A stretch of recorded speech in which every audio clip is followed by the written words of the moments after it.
बिस्मिल्लाहिर्रहमानिर्रहीम अस्सलामु अलैकुम रहमतुल्लाह। सुहेल अफरीदी की कॉल के मुताबिक जो एहतजाज की धरने की लॉन्ग मार्च की कॉल दी गई है अगले महीने के लिए,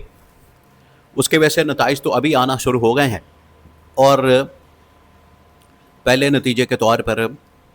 इमरान खान की तस्वीर, इमरान खान की शक्ल, इमरान खान की रिकॉर्डिंग, इमरान खान की फुटेज और इसके अलावा जो सुहेल अफरीदी की मुलाकातें और सुहेल अफरीदी के इंटरव्यूज़ वो आना शुरू हो गए हैं। जिसका मतलब ये है कि जो कॉल दी गई जो एहतजाज की धरने की लॉन्ग मार्च की, उसका पहला रिज़ल्ट आ गया है। और पहला रिज़ल्ट ये है कि हुकूमत के ऊपर और इस्टेब्लिशमेंट के ऊपर प्रेशर पड़ा है। उस प्रेशर के नतीजे में आखिरकार ये तमाम की तमाम डेवलपमेंट्स हुई हैं। अब आपने पिछले हफ्ते 10 दिन के अंदर जो डेवलपमेंट हुई ख़ास तौर पर पीटीआई को लेकर, उनको समझना है। क्योंकि पीटीआई इस वक्त प्लान कर चुकी है कि हमने हर हाल में डी चौक के ऊपर धरना देना, डी चौक के अंदर आना है और हमने हर हाल में जो इमरान खान की ना सिर्फ रसाई है बल्कि इमरान खान की जो रिहाई है उसको मेक श्योर करना है। उस मकसद के लिए हमें चाहे इस्टेब्लिशमेंट के पास GHQ जाना पड़े, रावलपिंडी जाना पड़े, हमें उस मकसद के लिए चाहे वज़ीर आज़म हाउस के बाहर जाना पड़े, तमाम के तमाम हमने वो मकासद हासिल करने हैं, हमने जाना है। और हर हाल में जो इमरान खान की रिहाई है और शहबाज शरीफ की जो इस्तीफ़ा है वो हमने हर हाल में लेना। अब ये पिछले हफ्ते 10 दिन के अंदर जो डेवलपमेंट्स हुई वो साबित करती है कि किस तरीके से ये जो कॉल है ये नून लीग के ऊपर, गवर्नमेंट के ऊपर, इस्टेब्लिशमेंट के ऊपर भारी पड़ गई है। जैसे ही सुहेल अफरीदी की जानिब से कॉल दी जाती है तो उसके बाद पहली मुलाकात होती है, बल्कि इस्टेब्लिशमेंट के पास इंफॉर्मेशन होती है कि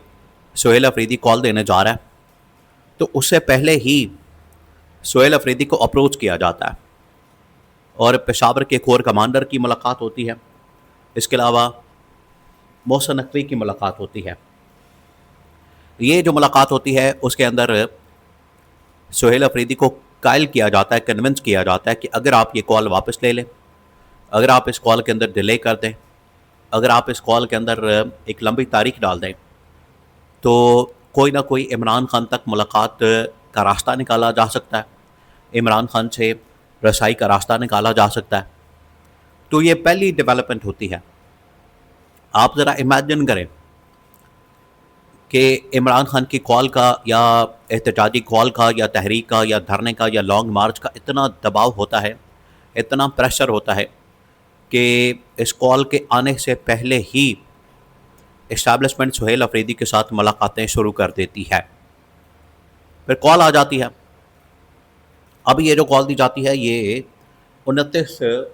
सितंबर के लिए कॉल दी जाती है। अब 29 सितंबर, इसमें कोई शक नहीं है कि ये एक बड़ी लंबी डेट डाल दी गई और बड़ी लंबी तारीख दे दी गई, लेकिन इसके बावजूद इस्टेब्लिशमेंट को इसका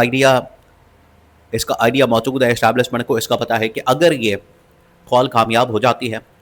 अगर ये तहरीक कामयाब हो जाती है, तो उसकी वजह से हमें या कम अज़ कम गवर्नमेंट को सरेंडर करना पड़ जाएगा। और ये बात तय है कि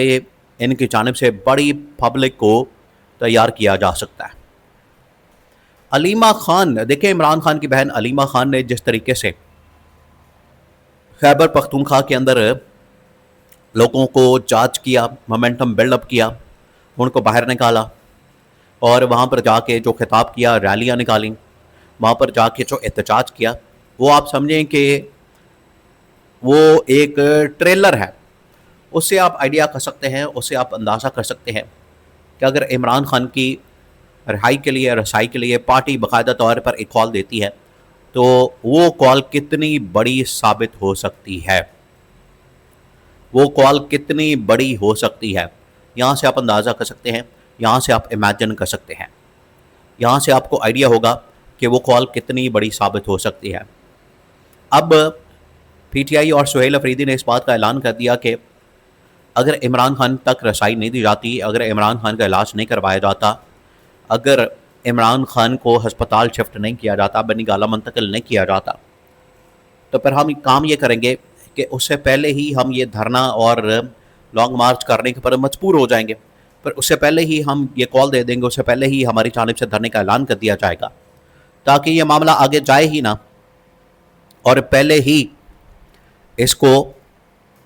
आप समझे कि ग्राउंड के ऊपर एक एहतजाज, धरना और लॉन्ग मार्च तैयार कर लिया जाए, ताकि ये मामला आगे ना जा सके, ताकि ये मज़ीद मामला आगे जाने की ज़रूरत ही ना पड़े।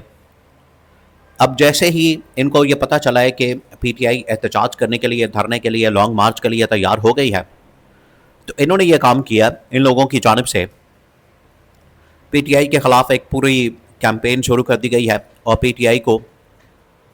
किसी तरह से अंदर से तोड़ने के लिए, इनके दरमियान नफाक पैदा करने के लिए, इनको डिवाइड करने के लिए और इनको तकसीम करने के लिए ना सिर्फ इनकी ऑडियो लीक्स का सिलसिला शुरू कर दिया गया है, बल्कि इनको मज़ीद डिवाइड करने का प्लान बना लिया गया है, ताकि इनको डिवाइड किया जाए, इनको मज़ीद तकसीम किया जाए। ऑडियो लीक्स, इसके अलावा मज़ीद इस तरह के प्रोपेगेंडा टूल्स इस्तेमाल किए जा रहे हैं, ताकि पीटीआई को किसी तरह से वीक किया जाए, कमज़ोर किया जाए। इनको ये आइडिया हो गया, अंदाज़ा हो गया कि अब की बार जो पीटीआई की कॉल है ये कितनी कारगर और कितनी ज़बरदस्त साबित हो सकती है, और उसकी वजह से पीटीआई और इमरान खान की लीडरशिप ना सिर्फ इमरान खान को रिहा करवा सकती है, बल्कि इमरान खान की रिहाई के ऊपर अमल दरामद करवाते हुए, डी चौक के अंदर धरना देते हुए वज़ीर-ए-आज़म शहबाज शरीफ का इस्तीफ़ा भी ले सकते हैं। ये अब इन्हें आइडिया हो गया, और पीटीआई की कम से कम लीडरशिप, सुहेल अफरीदी तक खैबर पख्तूनख्वा की लीडरशिप इस बात के ऊपर आ चुकी है, उनकी जानिब से ये अब फैसला किया जा चुका है, और इसी फैसले का यह नतीजा है कि इस्टेब्लिशमेंट और गवर्नमेंट ने आखिरकार सरेंडर कर दिया है, और अब मामला ये सामने आया है कि इंटरव्यूज़ का सिलसिला शुरू हो गया। ये इस बात का सबूत है कि अब पीटीआई को स्पेस देने के लिए इस्टेब्लिशमेंट तैयार है, एग्री है, उन्होंने ये मान लिया, तस्लीम कर लिया, और यही अगर प्रेशर जारी रहता है, यही दबाव जारी रहता है, इसी किस्म का प्रेशर बिल्डअप किया जाता है, तो वो दिन दूर नहीं कि जब शहबाज शरीफ भी इस्तीफ़ा दें, मैंडेट भी इमरान खान को वापस किया जाए,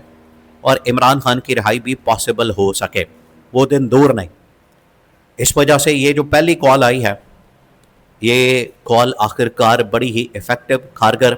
और कम अज़ कम इस लिहाज से मौसर साबित हुई कि चीज़ें पॉजिटिव डायरेक्शन में जाना शुरू हो गई।